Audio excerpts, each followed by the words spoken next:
MMA show around the world. My name's Mighty. Thank you for joining me. Episode 90 already. Only 10 away from episode 100. What will episode 100 bring for us? We'll just have to wait and see. Let's see what happened this past weekend. We had 6 different fight promotions having fights. That's a lot of fights, people. A lot of them were free. 4 of them were free, depending on your cable or satellite provider. But Friday night, we have Bellator. We had the big machine on Sunday, which is the UFC, and everything in between. 1FC, World Series of Fighting, RFA, Victory FC. You had a choice, many choices. I hope you enjoyed some fights. Let's get into Bellator 149 this past Friday. We'll touch on this real quick. Let's start with the people's main event. That's Linton Vassell against Emmanuel the Fig Newton. Yes, that's his new nickname. This is a rematch. They fought last year at the British Invasion, I believe it was. That was for the light heavyweight title. Linton came into that fight very aggressive, dominating the first 3 rounds, in my opinion. Unfortunately, gas tank ran a little empty. Emmanuel ended up getting the submission later. I believe it was in the 5th round. But this time a little bit different. Only a 3-round fight. Don't have to reserve so much gas. Maybe be a little even more aggressive. Maybe a little different game plan because you don't have to worry about that potential last 10 minutes. But Linton did what he had to do, came in, looked very prepared. He gets the unanimous decision, the nod, the old, there you go, the old hats off to you, buddy. So not only does he get a W, he redeems a loss against a previous opponent that he fought, and now he moves down the road, and who knows, maybe get another shot at the title. Liam McGregor has the title, making a good old UK bashing, if you know what I'm saying. We'll see what happens. In any case, we look forward to seeing him again very shortly in the cage. Good job, Linton. So, the other 2 fights, co-main, main event. Co-main event, known as for street cred, you know, Kimbo Slice, DeFear Harris, that's Dada 5000.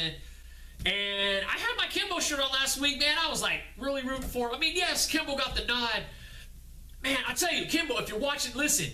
Tell your boys at American Top Team, just cardio. You got these already. You've been fighting your whole damn life. Just do cardio. Go train cardio with Kane. Kane will show you how to put that cardio mode in for a heavyweight. If you got cardio, you still look good for your age. You know, you get a little older, which is not a bad thing. Don't get me wrong. I ain't trying to hate. But I'm just saying, you put some cardio in there, I think you could have finished off Dada in the first round, maybe the second round. You guys were both exhausted. And then, all kidding aside, you know, Dada had to go to the emergency room. He had some type of heart failure. You know, I'm glad to hear that things are doing good for him and he's going to make a good recovery. But that's nothing to be, you know, joking about, stuff like that. Regardless of what the outcome of the fight was, a lot of people were making fun of it. I don't do that. I'm a jackass. I'm the jackass of MMA. But I draw the line. There's a fine line between being a jackass and a dick. And I'm not a dick, all right? I'm just a jackass. I try to have fun, crack a couple jokes, but I'm not going to attack somebody's character like that, especially when you're talking about someone's health and potentially, you know, something fatal like that. So in any case, moving on, main event, Royce Gracie against Ken Shamrock. This is the 3rd time these guys meet. Royce beats him the first time. Royce gets a draw. Well, I won't say he gets a draw. They go to a draw the second time, which I said last week, longest fight in UFC history. UFC 5? I think it was 5. In any case, 36 minutes long. There was any judges, so this went to a draw. So Ken wants to get a win against this man. Basically, his lifetime rivalry. Fight starts. You know, this, that, and other thing happens. They get in a clinch. Royce takes the knee right to the old family jewels. Ref doesn't see it. Ken has a late reaction. Royce is throwing a second knee, looks like to the temple, side of the head, something like that, as Ken's going down. Royce gets on top, finishes him with punches. First finish ever for Royce in a non-submission fashion. or decision. So it was interesting to see. Ken's like, man, you did it on purpose. And there's like this ruckus going on. And Hoy's like, look, man, we started back in the day, in the dark ages, back when, you know, there was no rules. So a little shot to the old crown and jewels, whatever. And Ken wasn't happy. Ken's already campaigning for a rematch. I mean, he's 51. He hasn't won he's won 3 fights in like 13 or 14 years. I mean, I don't know what to say. He has nothing to prove. He was a badass back in the day, but since the early 2000s, you know, Father Time takes place, and it's a different game. I don't know. Anyways, that was Friday night. Overall, huge success for Bellator. Huge. Viewership through the roof. 2 million plus at peak. That's huge numbers, especially compared to the big machine, averaging about 1 million peak on their free cards.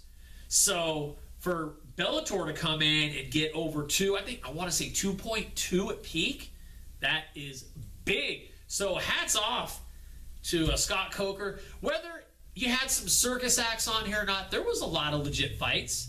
I mean, as far as like legitimate fighters trying to get through the rankings, make themselves a name.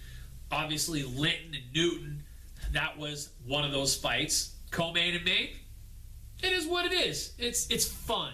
It's fun. So anyways, Sunday night we had Cowboy versus Cowboy, and that took place in Pittsburgh, Pennsylvania.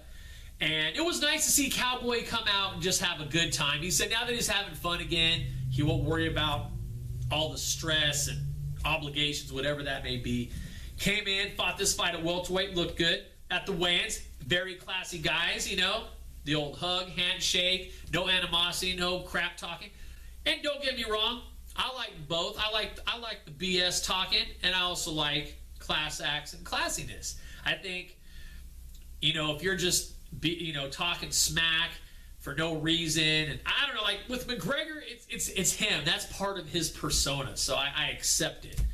I guess I don't accept it for everybody, but in any case, like if Cowboy started coming out and really just talking like McGregor, I would feel like it was an act, because, you know, he'll tell you he'll whoop your ass, but he's not going to go out and say this, you know what I mean? He's not. So in any case, that was a cool fight. He actually gets a submission, a slick submission at that, so he gets his victory after coming off his loss against RDA back in December. So he's back on that track to get that win streak. Who knows if he's going to stay at welterweight? I liked him at welterweight, but I would like to see him against a higher-ranked opponent to see where he really lies in the welterweight division, to see if he can bang with those boys. I think it's possible, so we'll have to wait and see. So here's what happened this week, what broke the interwebs. No, it was not Kim Kardashian's butt, thank God. It was RDA's foot. I don't even know if that's better, honestly. But in any case, RDA, Rafael dos Anjos, has to withdraw from UFC 196. No! Man, this was the fight I was waiting for to see if history was going to make, and to see if history was going to happen, if Conor can live up to his prophecy of holding 2 titles simultaneously. I know with Conor, it's either you love him or you hate him. There's not a lot of gray area. I personally like him. I know a lot of people hate him. I don't normally like people that like that, but I don't know. It's just something about. I'm not even Irish, all right? I'm not even Irish. But in any case, Rafael pulled out, and according to Conor, they had a press conference yesterday. If you ask Conor, ice water works wonders, and so does ibuprofen.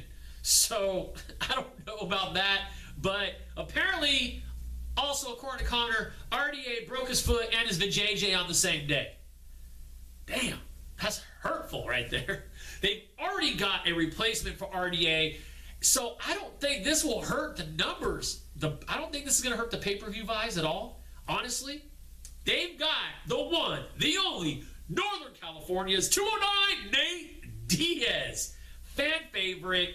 In my mind, as far as like rankings go and this and that, if you care about that stuff, and I don't know if I do personally, I kind of do, I guess. It doesn't make sense in that aspect. It's not going to really put McGregor any higher up or any closer to gaining a legacy. It's a big fight for Nate. I think he has a lot more to gain from it. So it's more of a win-win for Nate, and I don't think McGregor has a lot to gain from it, honestly. But nonetheless, it should be a fun fight. It'll definitely be a fan favorite. And I think ultimately, they may even do more pay-per-view buys than they would if RDA was fighting. The only thing I'm disappointed about is there's no title on the line. Not that I would want an interim title or anything like that. I know they offered Nate a couple different weight classes, ultimately became welterweight, and that's how it's going to go. We won't talk completely, or I won't talk in depth yet on this because that is still about 10 days out before it starts. We actually have fights this weekend to worry about before we talk about that fight. So let's talk about fights this weekend. We have Bellator 150 at the Kansas Star Arena in Kansas. Here's another bummer. Marcus Galvao, he has some type of illness. He has to withdraw from the main event against Eduardo Dantas, so that fight's not going to happen. So they lose that title match. But my boy Chet Congo was the co-main event against Kieros. That actually gets moved up to headlining. So Congo, congratulations to you. You get another headlining card. I'm sure that has to put a little bit more coin in your pocket to be a headliner. And you've headlined enough cards in your life. So that's cool. That will actually take place this Friday, live and free on Spike TV. That's like a rhyme. The next night, we are in London, England. I'm not even going to try to do an accent. Yes, I will. Hello, Governor. No, not very good. Anyways, we have Michael Bisping against Anderson the Spider Silva. And, oh, man, I don't know where I'm at on this. There's some very good matches on this fight card. This is going to be exclusively on UFC Fight Pass. So, I still haven't gotten my checks from Dana White for commission, but I've been talking about UFC Fight Pass for a long time now. And if you don't have it, get it. I mean, seriously, if you commit for a year, it's like $7.99 a month. Do the math. I won't. You do it. But it's not much. No, really. What is that? $96 for a year? Come on. That's $8 a month. That's 2 Starbucks coffees in a month. I know you drink at least 2 or 2 whatever or 1 of whatever. Because now you get live content and you get the whole library of back stuff of not just the UFC, but Invicta and Pride and Strikeforce and WEC and all the new stuff that they're bringing in now that they have, like, what the hell is it? Victory FC that was just on last week. So in any case, if you want to watch this fight, it's going to be exclusively on UFC Fight Pass. I have it, but maybe I'm a sucker. I am a sucker. I just love fights. I love to watch fights. That's what I do. And, oh, they got Glory Kickboxing on there now. It's exclusive to UFC Fight Pass. That was kind of dirty, man. They kind of pulled Glory out from Spike, and then Bellator already kind of had their, you know, companionship with it. And then the Bellator's like, come on, we got Bellator Kickboxing now. So, I guess no more. I guess they can't call it a Dynamite event. They'd probably rename it, though, since Dynamite was Glory and Bellator MMA. Now they have Bellator MMA and kickboxing. I don't know. Anyways, let's get back to the fight card this weekend in London, England. Bisping, Silva. Let's talk about Bisping. He only has 7 losses. He's only been finished once, and that was against the current middleweight champion, Luke Rockhold. The other 6 losses are by decision, and a couple of them are split decision. So let's talk about what Bisping has in the plus side. Cardio, great conditioning. He has decent striking. No, not a lot of power. Not a lot of power, but he does have some striking ability as far as landing punches and scoring points, and that's where he wins some decisions. A lot of his fights are won by decision. Actually, almost all of his fights are won by decision. So, ground game, he's British. Come on, how many Brits have ground? I'm just saying, don't get mad. I'm just saying. So, negativity. He doesn't win against elite fighters. That's his downside. He beats a lot of guys, but once you get to these elite fighters, he doesn't have a good record against them. Let's talk about Anderson Silva. If you go exactly 2 years back on the calendar, this will only be his 2nd fight. You go a little bit past 2 years, this would be his 3rd. But within 24 months, this will only be his 2nd fight. Inactivity has to play a part. I know if you ask Dominic Cruz, he'll say ring rust is not real. When you're 40 years old, Dominic, you're like 19 or whatever the hell you are. When you're 40, ring rust happens every day. When you get out of bed, you're rusty. That's just how it is. Not that I know because I'm not that old, but that's in theory, you know what I'm saying? I mean, if this was like 4 or 5 years ago, Anderson Silva, hands down, not a question. Ever since Anderson Silva came into the UFC in 2006 against Chris Lehman, he's dominated every fight up until he lost the belt, except one. Up until he lost the belt, dominated every fight, except for the first fight against Chell P. Chell P ran him all the way to almost the end of the 5th round, and then his dumbass gets submitted. That was crazy. Crazy fight. If I remember correctly, it was here in Northern California in Oakland. I'm pretty sure that's where it was. Insane. Other than that, he's pretty much dominated everybody he has fought until Weidman beats him. So, Bisbang, if you're watching this, which I know you're not, but if someone knows him that's watching this, like Skip, double up on that left. Because if you watch that first fight against Weidman, I think in Anderson's mind, Weidman throws a left. He thought he was going to throw a right. That's when that whole turn of events happens and knocks him down and gets the ground and pound and knocks him out. But Weidman actually doubles up on that left, and I think that's what threw Anderson off. Double that left up or double the right up, whatever your dominant jab is. So in any case, as crazy as this sounds, I think I'm going to take Bisbang on this. Yeah, I think he's going to win by decision. Only because I think Father Time is against Silva. Not to take anything away that he's done. I know Fran Bryan's going to be mad at this decision, but that's what I'm going to go with. If Anderson Silva wins, it'll be awesome, but I don't want him to win in a decision. I don't want it to be like the Nick Diaz fight. I want it to be a dominant performance. Come back. Show me why you were the greatest of all time for the longest of time. Now, does that get tarnished with what's happened over the last few years? I don't necessarily think so. The fight against Nick Diaz, he won by decision, but they both get popped for banned substances, and then now it's a no contest, and then he has the 2 losses to Weidman back-to-back. Obviously, the second one getting hurt very bad when his leg wrapped around Weidman's like 22 times like a candy cane. But I don't know. I don't think the leg is even an issue anymore. We don't even talk about that. Now it's just age and inactivity with age, I think, is what becomes an issue.